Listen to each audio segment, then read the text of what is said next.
And the emphasis on technical development in the foundation phase in our academies is probably of a more consistent and high level basis.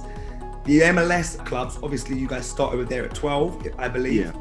A lot of our technical work is done from 6 to 12 in the academy world, at any club that you care to mention. Not only is it prioritized by clubs, but also we have a program which matches it. We have a program set by the Premier League in academy football, whereby we have our clubs will go and play 5v5 tournaments on AstroTurf with the boards. They'll go and play futsal. They'll then obviously have their relatively conventional games program where they'll play 7-a-side or 9-a-side, depending on the age group. And then they'll also have cup competitions where you're actually playing for points. So they get a good amount of variation across the board, which I probably feel that the players in the US aren't subjected to. Yeah, and I can picture that completely. And this is just we're wrapping up. We might dig a little bit more in detail, but I'll probably have to invite you back just to talk about each component. Because now we fast forward to game intelligence. Yeah. Give me an example. Like, what are you seeing?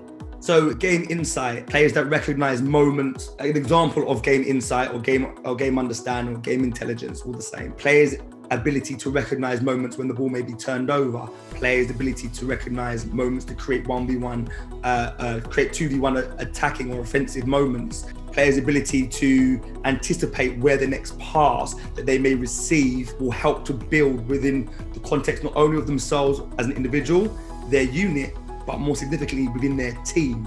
So that level of game intelligence is developed primarily throughout their entire academy career, and it starts as an individual, it builds into the unit, and then when you get to 14, 15 and 16, it then becomes, well, how does your unit then fit within the team and beyond? Are you saying that kids in general, especially at these higher level academies, are coming with a working knowledge, having played so much in the streets and it being part of their family culture compared to roughly what you might be seeing in the States?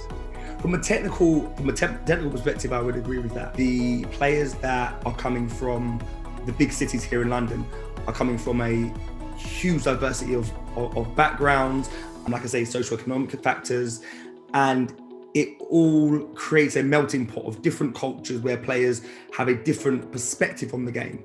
From a game insight perspective, not so much. That's very much a situation where players are taught, where players are developed.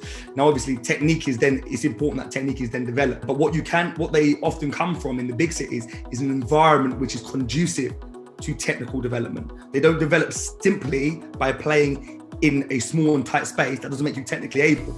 It's an environment which is conducive to developing your technical capabilities. The level of detail that's required to develop players is still developed by the best professional coaches in the game.